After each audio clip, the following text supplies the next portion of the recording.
கிறிஸ்துவுக்குள் பிரியமானவர்களே, இன்றைய இறைவார்த்தை லூக்கா எழுதிய நற்செய்தி 19ஆம் அதிகாரம் 11 முதல் 28 முடிய உள்ள வசனங்கள். அக்காலத்தில் இயேசு எருசலேமை நெருங்கி வந்து கொண்டிருந்தார்.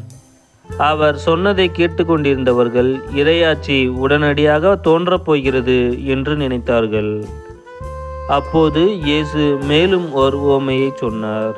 உயர் குடிமகன் ஒருவர் ஆட்சியுரிமை பெற்று வர தொலைநாட்டிற்கு போக புறப்பட்டார். அப்போது அவர் தம் பணியாளர்கள் 10 பேரை அழைத்து 10 மினாக்களை அவர்களிடம் கொடுத்து அவர்களை நோக்கி, நான் வரும் வரை இவற்றை வைத்து வாணிகம் செய்யுங்கள் என்று சொன்னார். அவருடைய குடிமக்களோ அவரை வெறுத்தனர்.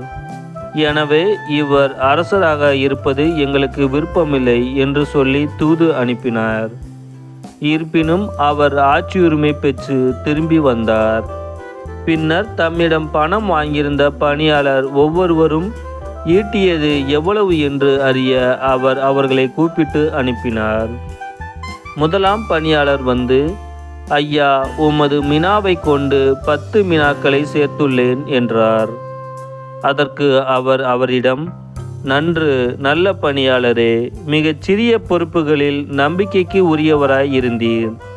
எனவே 10 நகர்களுக்கு அதிகாரியாய் இரும் என்றார். இரண்டாம் பணியாளர் வந்து, ஐயா, உமது மினாவை கொண்டு 5 மினாக்களை ஈட்டியுள்ளேன் என்றார்.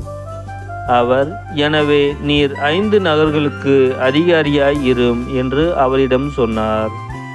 வேறொருவர் வந்து, ஐயா, இதோ உமது மினா, ஒரு கைக்குட்டையில் முடிந்து வைத்திருக்கிறேன். ஏனெனில் நீர் கண்டிப்புள்ளவர் என்று உமக்கு அஞ்சி இப்படி செய்தேன். நீர் வைக்காததை எடுக்கிறவர், நீர் விதைக்காததை அறுக்கிறவர் என்றார். அதற்கு அவர் அவரிடம், பொல்லாத பணியாளனே, வாய்ச்சொல்லை கொண்டே உனக்கு தீர்ப்பிடுகிறேன். நான் கண்டிப்பானவன், வைக்காததை எடுக்கிறவன், விதைக்காததை அறுக்கிறவன் என உமக்கு தெரியும் அல்லவா? அப்படியானால் ஏன் என் பணத்தை வட்டி கடையில் கொடுத்து வைக்கவில்லை? நான் வந்து அதை வட்டியோடு சேர்த்து பெற்றிருப்பேனே என்றார்.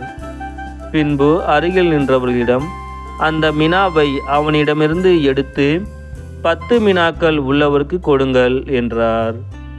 அதற்கு அவர்கள், ஐயா, அவரிடம் 10 மினாக்கள் இருக்கின்றனவே என்றார்கள்.